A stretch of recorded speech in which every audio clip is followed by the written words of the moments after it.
मैंने यहीं के फर्स्ट बैच जो 2017 का पहला बैच था उससे पास आउट हूँ मैं।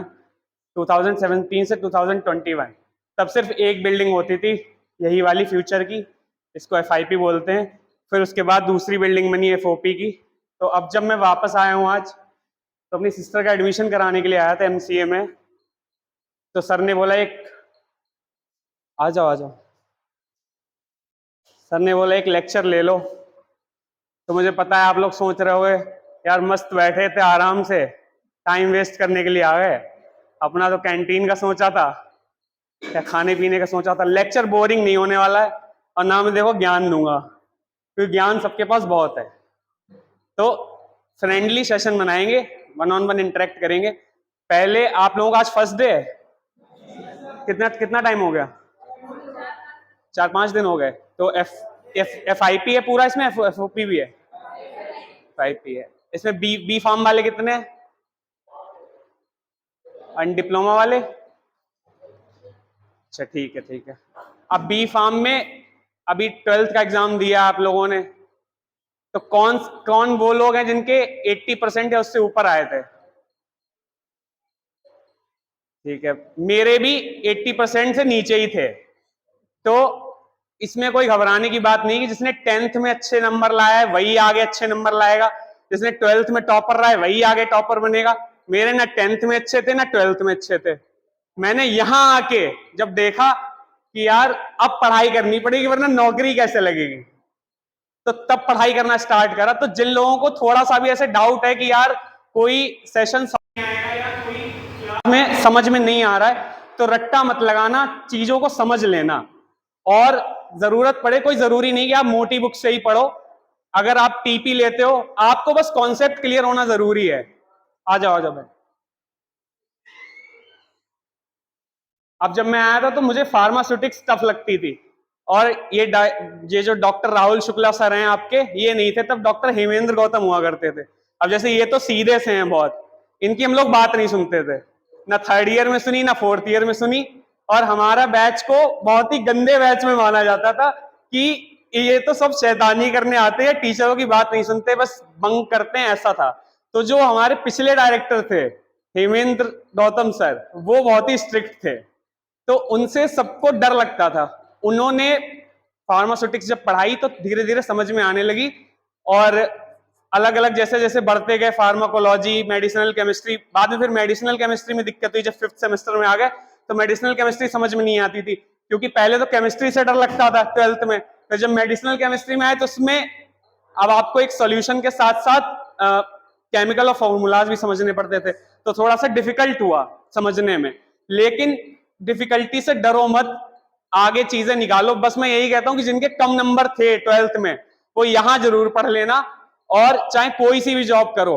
अब मोस्टली जॉब का भी मैं बता देता हूं, मोस्टली जो फार्मा वालों के पेरेंट्स, आपके पेरेंट्स और आपके मन में जो है वो यही होगा कि यहां से ज्यादा क्या कर सकते हैं। पहला लड़कों के दिमाग में आता है मेडिकल स्टोर खोल लेंगे या MR बन जाएंगे, दूसरा, तीसरा किसी इंडस्ट्री में जॉब कर लेंगे, और गर्ल्स के दिमाग में मोस्टली आता है कि एकेडमिक की जॉब ले लेंगे हम, फार्म करने के बाद एकेडमिक में चले जाएंगे, या फिर कुछ होती हैं जो इंडस्ट्री में भी जॉब करती हैं। अब मैं बता दूं, सैलरी स्ट्रक्चर जो है फार्मा लाइन का वो बहुत ही ज्यादा खराब हो चुका है। एक टाइम पे जैसे बीटेक का था वही हाल अब बी फार्मा का है। रियलिटी चेक दे रहा हूं, डरने की कोई बात नहीं है। रियलिटी चेक ऐसा है कि अगर आप, जो यहाँ पे 1-2 लोगों को शायद पता भी हो कि जो जॉब करने के लिए जाते हैं इंडस्ट्री में, तो BSc वाले जो है ना, वो आपसे कम में काम करने को तैयार हैं। तो अगर आपको वो 15,000 देंगे तो वो 12,000 में ही काम करने को तैयार हैं। तो आप ये सोचोगे फ्यूचर में मैंने 1 लाख रुपए फीस दी 1 साल की, और फिर आप मल्टीप्लाई करोगे, भले मैथ में कितने भी कमजोर हो, मल्टीप्लाई करो तो 4 लाख बनेगा। फिर अगर आपने बस की दी तो आप वो भी जोड़ोगे, अगर आपने हॉस्टल ही दिया तो आप वो भी जोड़ोगे, तो आप सोचोगे ROI तो बहुत ही कम है। ROI मतलब रिटर्न ऑन इन्वेस्टमेंट बहुत ज्यादा कम है। तो अब खुद को अपस्किल करना सोचो, सिर्फ किताबों के साथ, या फिर AKTU के एग्जाम में, या फिर ये अभी फ्यूचर यूनिवर्सिटी हो चुका है तो इसके एग्जाम में सिर्फ रट्टा मार के नंबर लाने की मत सोचना। अब मैं स्किल सेट का बता दूं, जो तीसरी 4-5 चीजें हैं जो बाहर के बच्चे करते हैं, जैसे डिप्सार, किसी ने कॉलेज सुना हो यहाँ पे, डिप्सार है, या फिर GMAT का एग्जाम क्लियर करते हैं। तो जो नाइपर वगैरह के इंस्टीट्यूट्स होते हैं वो सिर्फ इंडस्ट्री और एमआर की जॉब पे नहीं रहते। तो दो तीन चीजें और हैं वो जिन जॉब्स को टारगेट करते हैं, वो मैं बता देता हूं। पहला एक क्लिनिकल रिसर्च होता है। क्लिनिकल रिसर्च में आपका पहले तो एकेडमिक स्ट्रांग होना चाहिए, और एकेडमिक अगर आप रट्टा मार के सिर्फ एग्जाम में भरने के लिए आ रहे हो तो वो स्ट्रांग नहीं हो सकता। आपको कॉन्सेप्ट्स क्लियर होना बहुत जरूरी है, और कॉन्सेप्ट्स क्लियर होने के लिए अगर आपको कोई चीज समझ में नहीं आती तो फैकल्टी से पूछो और उसको समझने की कोशिश करो। या अगर आपका कोई सीनियर है, जैसे जो मेरे बाद दिव्यांश का बैच था, उसके बाद अदीबा का बैच था, उसके बाद आर्यन का बैच था, मैं इन्हीं 4 बैचों को जानता हूं, क्योंकि जब आर्यन वाला बैच था वो निकला तो उनकी फ्रेशर दी थी हमने, तब हमारी फेयरवेल थी उस साल। तो आप शायद इस बैच में से किसी को भी नहीं जानते होगे, किसी से एलुमनाई से कनेक्ट नहीं होगे पुराने में से। तो इस कॉलेज का मैं बता दूं, जैसे लड़कियां 5 अब 6 हैं, तो हमारे बैच में 5 ही थी, अब इसमें से 4 की शादी हो गई है। और मोस्टली शादी होना बुरी बात नहीं भाई, मैं भी करूंगा, तो उसमें हंसने की कोई जरूरत नहीं है, लड़के भी तो करते हैं शादी। लेकिन लड़कियां 5 थी और लड़के 55 थे। 55 लड़कों में से 5 लड़के ही सफल हुए, लड़कियों का 100% स्कोर है, 5 सक्सेसफुल हो गई थी मेरे बैच से, सब कोई ना कोई जॉब कर रही थी। तो उनके अंदर थोड़ा हसल ज्यादा होता है कि उनको थोड़ा रहता है कि मुझे अपने उस पर कुछ करना है, लड़कों में थोड़ा कम होता है। अब जो देखो जनरेशनल वेल्थ लेके आया है वो तो ये सोचेगा मुझे क्या फर्क पड़ता है, मैं तो पापा की दुकान पे बैठ जाऊंगा जाके या कोई बिजनेस कर लूंगा। तो वो लोगों के लिए लेक्चर बिल्कुल नहीं है, तुम भाई नीचे फोन चलाना स्टार्ट कर दो।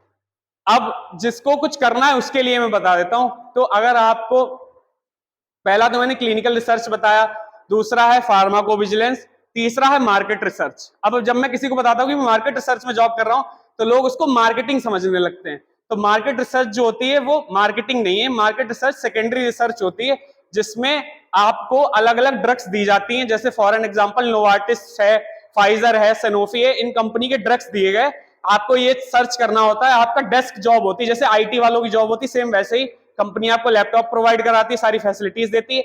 इनमें सैलरीज ज्यादा होती है, यूजुअली ये जॉब्स 35-40 हजार से स्टार्ट होती हैं, और इनमें एक साल के प्रमोशन के बाद जो आपका 10% की अगर मिनिमम अप्रेजल भी लगती है तब भी आप बहुत जल्दी 50-60 क्रॉस कर जाते हो। लेकिन इनमें मेहनत बहुत ज्यादा होती है, जो मैं कर रहा हूँ या जो मेरे साथ के कुछ लोग कर रहे हैं तो मैं उनका बता देता हूँ। तो उसमें कॉम्पिटिटर एनालिसिस करना पड़ता है कि नोवार्टिस की एक ड्रग निकली, फॉर एन एग्जांपल इप्टाकोपैन ड्रग निकली जो कि अभी दिसंबर में लॉन्च हुई है, तो उसको एफडीए अप्रूवल मिला। अब एफडीए किसको पता है यहाँ पे, किसी को? एफडीए जो है यूएस की बॉडी है, फूड एंड ड्रग एडमिनिस्ट्रेशन। तो एफडीए क्या करती है, जैसे इंडिया में वो लोग बोलते हैं झोला छाप डॉक्टर हैं, दवाई बांट दी, यूएस में ऐसा नहीं है। यूनाइटेड स्टेट्स में, अमेरिका में मोस्टली कोई भी ड्रग जब आती है तो सबसे पहले उसके ऊपर क्लिनिकल ट्रायल चलते हैं। ये शायद सभी को पता हो कि कोई ड्रग मार्केट में आने से पहले क्लिनिकल ट्रायल होते हैं, मोस्टली रैट्स पर होते हैं, जो रैट्स पर ट्रायल करके ये चेक करा जाता है, क्योंकि रैट की बॉडी और हमारी बॉडी सेम टाइप से रिएक्ट करती है, उनका ब्रेन, उनका वो सब कुछ हमारे हिसाब से चलता है, तो उनके ऊपर क्लिनिकल ट्रायल होते हैं। फॉर एन एग्जांपल एक 300 लोगों पे क्लिनिकल ट्रायल हुआ किसी भी डिजीज के लिए, तो चेक करा जाता है इसके साइड इफेक्ट क्या हैं, इस दवाई की एफिकेसी कितनी है, इसके साइड इफेक्ट्स क्या हैं, उस हिसाब से एफडीए जो है वो ड्रग को अप्रूव कर देती है मार्केट में आने के लिए। तो अब आपको जैसे टास्क दिया जाएगा, वहां पर आपका मैनेजर बोलेगा कि एक ड्रग है नोवार्टिस की जिसका नाम है इप्टाकोपान, ये साइंटिफिक नेम है, उसका मार्केटेड नेम है फेबेल्टा। तो फेबेल्टा के बारे में आपको ये पता करना है कि उसका रेवेन्यू कितना है। अब जबकि वो ड्रग अभी दिसंबर 2023 में आई, तो उसका रेवेन्यू अभी नहीं आएगा मार्केट में इतनी जल्दी, तो आपको अलग अलग साइंटिफिक रिपोर्ट पढ़नी पड़ेगी जिसमें मार्केट एस्टिमेशन होगा कि नोवार्टिस की पुरानी जो ड्रग है वो कैसा कर रही है मार्केट में। जैसे $3.6 बिलियन का कलेक्शन करा है उन्होंने, रेवेन्यू करा, तो आप और रिपोर्ट्स को पढ़ोगे कि अलग अलग इंडिकेशन के लिए, जैसे फॉर एन एग्जांपल अब जैसे हार्ट में भी कई सारी डिजीजेस होती है, कोरोनरी आर्टरी डिजीज, ठीक है, हार्ट अटैक को मायोकार्डियल इन्फेक्शन बोलते हैं, ऐसे करके मल्टीपल डिजीजेस होती है, तो वो ड्रग किसके लिए अप्रूव हुई है, तो आप उसका मार्केट एस्टिमेशन करोगे। अब एक जो मार्केट एस्टिमेशन एक और सेकेंडरी रिसर्च की छोटी सी फील्ड है जिसको बोलते हैं मार्केट एस्टिमेशन, जिसमें मार्केट का एस्टिमेशन करना सिखाया जाता है कि एक ड्रग 2016-2017 में उसने $4 बिलियन का कलेक्शन किया, 18 में 4.2 हो गया, 19 में 5 हो गया, तो वो ईयर ऑन ईयर क्या ग्रोथ है उसकी, कितने लोग उससे एक साल में ठीक हो रहे हैं, क्या उसका साइड इफेक्ट है, कितने लोग क्योर हो रहे हैं, तो ये होगा एक मार्केट एस्टिमेशन। दूसरा है कॉम्पिटिटर एनालिसिस। क्या होता है कॉम्पिटिटर एनालिसिस में, आपको फॉर एन एग्जांपल 3-4 कंपनियां दे दी गई, अब मैं आगे बढ़ता हूं, एक तो ये फार्मा हो गया, दूसरा होता है मेडिकल डिवाइसेस। अब मेडिकल डिवाइसेस में अलग अलग सेगमेंट होते हैं, जैसे पहला सेगमेंट है प्रिसीजन डायग्नोसिस, सभी ने सीटी, एमआर, अल्ट्रासाउंड सुना होगा, तो अल्ट्रासाउंड का क्या काम होता है, कोई बताए खड़ा होके, कोई किसी को पता है कि अल्ट्रासाउंड क्या करता है? सीटी, एमआर, कोई भी ऐसी डिवाइस बताओ, आपने हॉस्पिटल में गए हो किसी ना किसी की फैमिली में, कभी कोई ना कोई बीमार हुआ, कोई 100% किसी ना किसी के साथ सीटी या एमआर तो करा होगा डॉक्टर ने। क्या है सीटी, एमआर, अल्ट्रासाउंड, कोई सा भी बता दो, एक्सरे, कोई भी स्टूडेंट खड़े होके बताए। तो होगा, गलत हो जाएगा, कोई बात नहीं, बताओ खड़े होके क्या होता है। चलो किसी को नहीं पता, कोई बात नहीं। तो डायग्नोसिस देखो, डॉक्टर पहले आपको, कभी भी आप डॉक्टर के पास जाते हो तो चीजों को समझो, स्टेप बाय स्टेप काम होता है। अगर आप किसी झोला छाप डॉक्टर के पास गए, उसका नहीं बता रहा मैं, वो तो ऐसे ही दवाई लिख के दे देगा। अगर आप किसी प्रॉपर डॉक्टर के पास जाओगे जो कि एक एमबीबीएस प्रोफेशनल होगा, तो फॉर एन एग्जांपल आपने उसको बताया कि मेरे हार्ट में पेन हो रहा है, तो वो आपका सबसे पहले ईसीजी कराएगा। ईसीजी होता है इलेक्ट्रोकार्डियोग्राम। उसमें आपने देखा होगा ऐसे लेयर्स आती हैं ऊपर से नीचे और सीधी चलती है, जैसे मूवीज में देखते हो सीधी चलती है तो वो बंदा खत्म। तो जब वो लेयर्स ऊपर नीचे होती है वो ईसीजी होता है। ईसीजी में मैं समझा देता हूँ, ईसीजी में क्या होता है। ईसीजी इसलिए कराया जाता है हार्ट की बीट को चेक करने के लिए, कि अगर ब्रेडिकार्डिया है या टैकीकार्डिया है, कि मतलब एक मिनट में आपका हार्ट 72 टाइम्स बीट करता है, तो अगर उससे कम बीट कर रहा है तब भी अरिदमिया हो सकता है, जो कि एक एबनॉर्मल हार्ट कंडीशन होती है। अगर आपका दिल जो है उतनी बार नहीं धड़क रहा जितनी बार धड़कना चाहिए, तो आपको कोई ना कोई हार्ट की प्रॉब्लम बन सकती है, कम पे भी है ज्यादा पे भी है।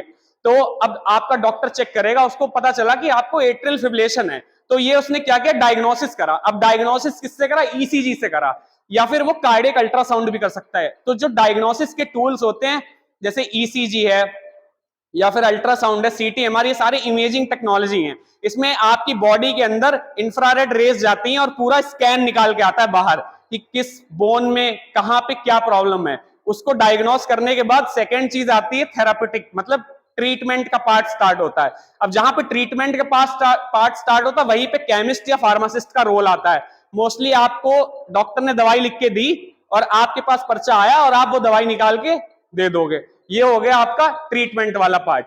लेकिन मार्केट रिसर्च में क्या होता है कि आपको पूरा चीज खुद से सर्च करनी पड़ती है, ऑनलाइन अलग अलग रिपोर्ट्स पढ़नी पड़ती हैं, थोड़ा लेंदी टास्क होता है, फिर उस पर पावर पॉइंट प्रेजेंटेशन बनते हैं। अब पावर पॉइंट प्रेजेंटेशन भी सिंपल से नहीं बनते, जैसे अगर आप कभी भी कंप्यूटर पर किसी ने पीपीटी बनाई होगी तो कुछ प्री डिसाइडेड टेम्पलेट्स आते हैं पीपीटी पे, तो उन टेम्पलेट्स पे कभी भी पावर पॉइंट प्रेजेंटेशन नहीं बनती। जो पावर पॉइंट प्रेजेंटेशन बनती है उसका एक सैंपल दिखा देता हूँ किस टाइप की होती है।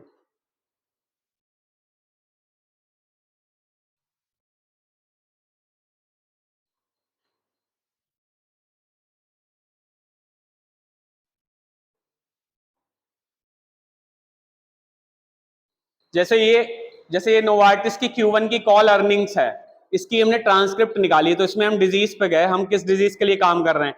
तो इसमें इप्टाकोपेन फॉर पीएनएच है, एक एक करके देख लो कि क्या लिखा हुआ है, कोई भी एक पढ़ो और बताओ कि क्या है। तो समझाता हूँ एक एक चीज कि क्यों किस किस हिसाब से काम करते हैं।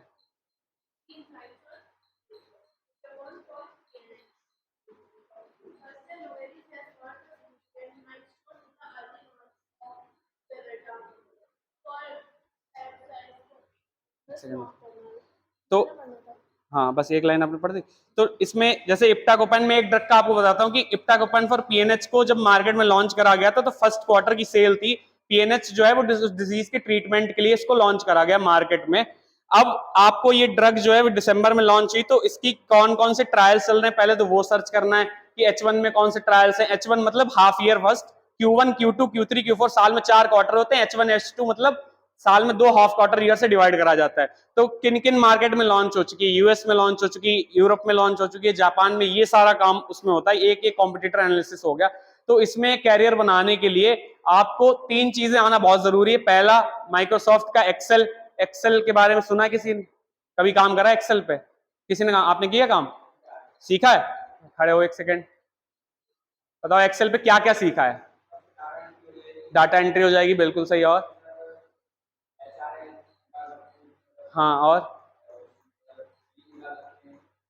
तो एक्सेल में ये होता है, एक्सेल का मैं बता दूं, जैसे कभी कोई एचआर भी काम करेगा वो भी एक्सेल बहुत ज्यादा यूज करते हैं। आपकी सैलरी स्लिप बनाएंगे तो उसमें टीए डीए ये सारा निकालेंगे, उसमें आपका टैक्स कटेगा, वो सब निकालते हैं। तो एक्सेल पे क्या होता है, एक्सेल पे आपके फंक्शंस लगते हैं, जैसे इफ फंक्शन लगा, वी लुकअप लगा, पिवट टेबल्स लगी, ये सारा कुछ आप चाहे नॉर्मल जॉब करने जाओ तब भी आपको पता होना चाहिए। एडवांस एक्सेल नहीं, लेकिन बेसिक एक्सेल आपको सीखना जरूर चाहिए। और पावर पॉइंट तो बहुत इंपॉर्टेंट है, अगर वर्ड नहीं भी सीखते हो तो जिनके पास लैपटॉप है वो तो जरूर सीखें वर्ड और पावर पॉइंट। अगर एडवांस सीख सकते हैं तो और भी अच्छा है, और नॉर्मल सीख सकते हैं तो मतलब नॉर्मल से भी आपका काम धीरे धीरे चलने लगेगा। अब मैं बताता हूँ अपने बैच से, मेरे बैच में अभी कौन कौन जॉब कर रहा है इस फील्ड में, इसमें हम कर रहे हैं।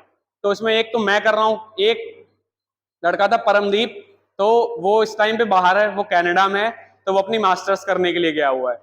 फिर उसके बाद हर्षी है एक लड़की, वो काम कर रही है। और उसके बाद शिवानी थी एक, उसने इंडस्ट्री में जॉब करी। देन आयुषी थी, वो HR डिपार्टमेंट में जॉब करती थी। तो हमारे बैच से काफी, हमारे बैच का जो सक्सेस रेशियो है उसके बाद किसी का मतलब इतना हाई सक्सेस रेशियो किसी का भी नहीं है। अनुज सिंह लड़का था, वो इंडस्ट्री में कर रहा है। फिर उसके बाद एक अनुराग था, वो कर रहा है। तो हमारे बैच के बाद जो दिव्यांश वाला बैच आया था उसमें 2 या 3 ही बच्चे थे सक्सेसफुल। देन उसके बाद जो अभी रिसेंट बैच निकला है आर्यन, वो लड़का इंपेरिको रिसर्च में जॉब कर रहा है नोएडा में। तो बेसिक स्किल्स मैं यही बताऊंगा कि बेसिक स्किल्स जरूर सीख लेना। एकेडमिक स्ट्रांग होगा तो और चीजें कर लोगे। एकेडमिक स्ट्रांग का मतलब ये है कि एकेडमिक की चीजें समझ में आनी चाहिए। पता चले तुम्हारा एग्जाम हो गया फर्स्ट सेमेस्टर का और मैं तुमसे आगे अगर अभी पूछ लूं कि कोई भी एक छोटी सी भी चीज पूछ लूं कि बताओ RX क्या होता है, तो तुम नहीं बता पा रहे तो कोई फायदा नहीं है ऐसे पढ़ने का।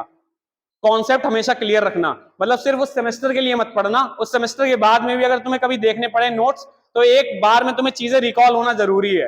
तो इससे तुम मतलब कर पाओगे। डी फार्मा वालों के लिए तो शायद एग्जिट एग्जाम भी है। डी फार्मा के बाद अगर आपको लाइसेंस चाहिए तो एग्जिट एग्जाम के लिए देना, अप्लाई करना पड़ेगा, आप उसमें पास होते तब आपको लाइसेंस मिलेगा।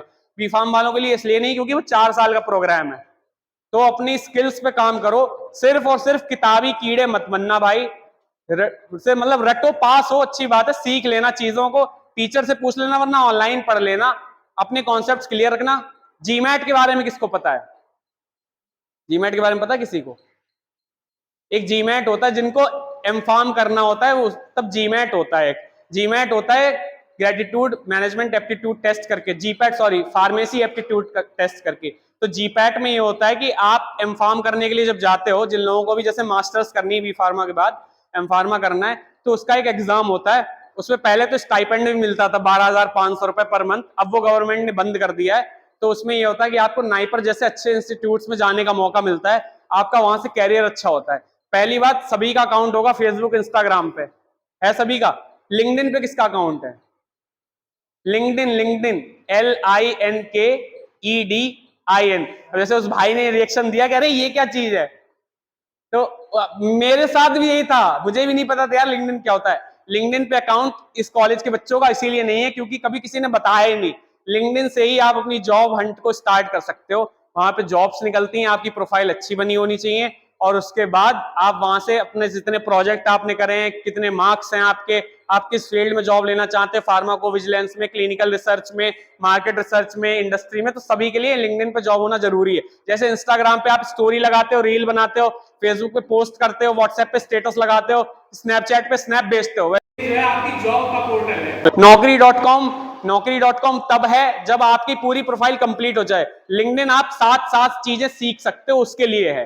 डायरेक्टर सर से पूछना कि सर लिंक्डइन क्या होता है। लिंक्डइन अपना सर्च कर लो, लिख लो स्पेलिंग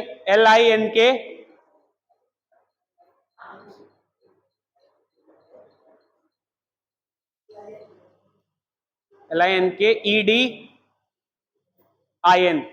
ये सर्च करना। इसकी ऐप भी है, मोबाइल ऐप भी है, वेब पे भी बना सकते हो, अकाउंट बना के देखो।